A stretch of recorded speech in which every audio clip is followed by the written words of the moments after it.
దానివల్ల లాభమా నష్టమా? ఒకే దేశం ఒకే చట్టం సాధ్యమవుతుందా? ప్రాక్టికల్గా ఎలాంటి ఇబ్బందులు ఎదురయ్యే అవకాశం ఉంది? అసలు యూనిఫామ్ సివిల్ కోడ్ భిన్నత్వంలో ఏకత్వం అని చెప్పే మన దేశంపై చూపే ప్రభావం ఎంత? ఒకే దేశం ఒకే చట్టం, దీన్నే ఉమ్మడి పౌరసత్వం అంటారు.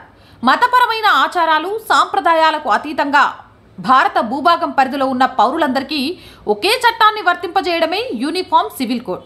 ఈ దేశంలో పెళ్లిళ్ళు, విడాకులు, వారసత్వంగా వచ్చే ఆస్తులు, పిల్లలను దత్తత తీసుకోవడం, జీవనభృతి లాంటి విషయాలకు సంబంధించి చట్టాలు అందరికీ ఒకేలా లేవు.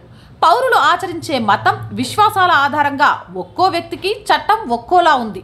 అయితే మతంతో సంబంధం లేకుండా, లింగభేదాలు లేకుండా భారత పౌరులందరికీ ఒకే చట్టం వర్తింపజేయడం యూనిఫామ్ సివిల్ కోడ్ ప్రధాన ఉద్దేశం. ఈ డిమాండ్ దేశానికి స్వతంత్రం వచ్చిన నాటి నుంచే ఉంది. భారత రాజ్యాంగంలోని ఆర్టికల్ 44 కూడా ఇదే చెప్తుంది. దేశ పౌరులకు యూనిఫామ్ సివిల్ కోడ్ తీసుకొచ్చేలా ప్రభుత్వాలు చర్యలు తీసుకోవాలంటూ ఆదేశిక సూత్రాల రూపంలో రాజ్యాంగం సూచిస్తోంది. ఇప్పటి వరకు దేశంలో ప్రజలకు చట్టాలున్నా వాటికి భిన్నంగా మతపరమైన పర్సనల్ చట్టాలు కూడా ఉన్నాయి. హిందూ వివాహ వారసత్వ చట్టాలు, షరియా లాంటి ముస్లిం పర్సనల్ చట్టాలు ఇవన్నీ మన దేశంలో అమలవుతున్నాయి. అయితే ఉమ్మడి పౌరసత్వంలో ఎవరికి వాళ్ళుగా అమలు చేసుకునే చట్టాలకు చోటు లేదు. యూనిఫామ్ సివిల్ కోడ్లో కుల మతపరమైన చట్టాలు చెల్లవు. అందుకే చాలా కాలంగా మైనారిటీ వర్గాలైన ముస్లింలు ఈ యూనిఫామ్ సివిల్ కోడ్ను వ్యతిరేకిస్తూ వస్తున్నారు. ఉత్తరాఖండ్ అసెంబ్లీలో యూసీసీ బిల్లు పెట్టడంతో ఇప్పుడు మళ్లీ ఉమ్మడి పౌరసత్వం అంశంపై దేశవ్యాప్తంగా చర్చ మొదలైంది.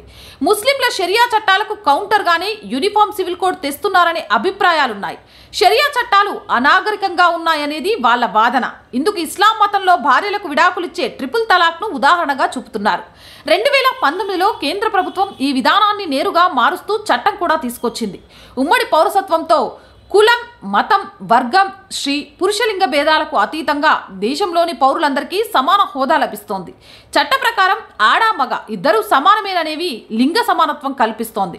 క్రిమినల్, సివిల్ చట్టాలన్నీ అందరికీ సమానంగా అమలు చేసేలా యూనిఫామ్ సివిల్ కోడ్ ఉంటుంది. అంతేకాదు, ఇప్పుడున్న పర్సనల్ చట్టాలను సంస్కరించాల్సిన పని లేదు. బహుభార్యత్వం నేరమవుతుంది. అన్ని మతాల్లో చిన్న కుటుంబం తప్పనిసరి చేసే అవకాశం కలుగుతోంది. ఒకే దేశంగా అందరికీ ఒకే చట్టం అమలు చేయడం వల్ల జాతీయతా భావం కలుగుతోంది. దేశ సమగ్రతను సాధించేందుకు వీలవుతుందని నిపుణులు చెబుతున్నమాట.